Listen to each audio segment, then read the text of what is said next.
श्रोता प्रेमियों, मैं राम सागर शास्त्री आप लोगों के समक्ष समाज की विभ्रमता दूर करने के लिए एक प्रसंग रखने जा रहा हूं। लाख टके की बात। देखिए, भगवान ने क्षत्रिय को अपनी भुजाओं से इसलिए उत्पन्न किया था कि तुम अपनी भुजाओं से तीनों वर्णों की रक्षा करना। आज वे भुजाओं से लोगों का गला दबाने लगे। वैश्य को अपनी जंघा से इसलिए उत्पन्न किया था कि तुम जंघा ठोंक कर व्यापार करो। आज वे ताल ठोंक कर लड़ाई लड़ने लगे। शूद्र को अपने चरणों से इसलिए उत्पन्न किया था कि तुम पैरों से दौड़ दौड़ कर तीनों वर्णों की सेवा करो। आज वे पैरों से ठोकर मारने लगे। ब्राह्मण को मुख से इसलिए उत्पन्न किया था कि तुम अपने मुख से वेद पढ़ो। आज वे अपने मुख का प्रयोग निंदा करने में, वाद विवाद में, आलोचना करने में लगाने लगे। यहां तक कि ब्राह्मण की ही आलोचना कर रहा है। इन्हें ज्ञान नहीं है कि अगर हम किसी ब्राह्मण उपजाति की निंदा कर रहे हैं तो निंदा तो ब्राह्मण की ही हो रही है। जिस अग्नि की उत्पत्ति भगवान के मुंह से हुई, उसी मुख से ब्राह्मण की उत्पत्ति हुई। जिस तरीके से आग कभी अछूत नहीं होती, उसी तरीके से ब्राह्मण कभी अछूत नहीं होता, भले ही अन्य जातियां अछूत हो जाएं।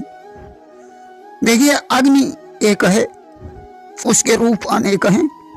वही अग्नि चिता में काम करती है, वही अग्नि यज्ञ में काम करती है। उसी प्रकार ब्राह्मण के अनेकों रूप हैं।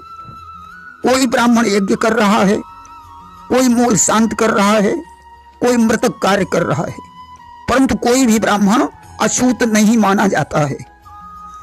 अर्थात ब्राह्मण चाहे मृतक का दान ले, चाहे मूल शांत का दान ले, चाहे भिक्षा का दान ले, चाहे ग्रहों का दान ले, दुष्ट व्यक्ति का दान नहीं लेना चाहिए।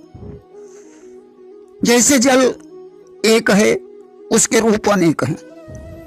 आकाश एक है, उसके रूप अनेक हैं। पृथ्वी एक है, उसके रूप अनेक हैं। उसी प्रकार ब्राह्मण जाति एक है, उसकी उपजातियां अनेक हैं। मंत्र ब्राह्मणों के अधीन हैं। ब्राह्मण मंत्र का अधिकारी है। मंत्रों के बल से ब्राह्मण लोगों को पवित्र करता है। ब्राह्मण तो अग्नि स्वरूप माना गया है। अग्नि कभी अछूत होती ही नहीं। जैसे अग्नि में पड़कर हर चीज स्वाहा हो जाती है, वैसे ही ब्राह्मण के पास दान जाने से उसके समस्त दोष जलकर स्वाहा हो जाते हैं। इसलिए ब्राह्मण भले ही मृतक कार्य का दान ले, मूल शांति का दान ले, परंतु अग्नि स्वरूप होने के कारण उसे कभी अछूत नहीं माना जा सकता। स्कंद पुराण में एक श्लोक आया है, सुवर्णम सर्वदैवत्यम सर्वदेवात्मको नला सर्वदेवात्मको विप्रः सर्वदेवमयो हरि। सभी देवता सोने में वास करते हैं। अग्नि सर्वदेवमय है, इसलिए वह सोने को शुद्ध करती है।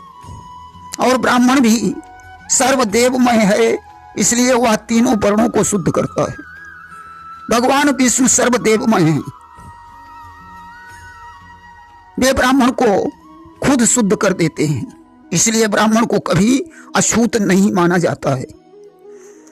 भले ही वेद से जुड़ा हुआ वह कोई भी कृत्य करे, अशुद्ध नहीं माना जाता है। समस्त ब्राह्मण एक ही वृक्ष की शाखाएं हैं।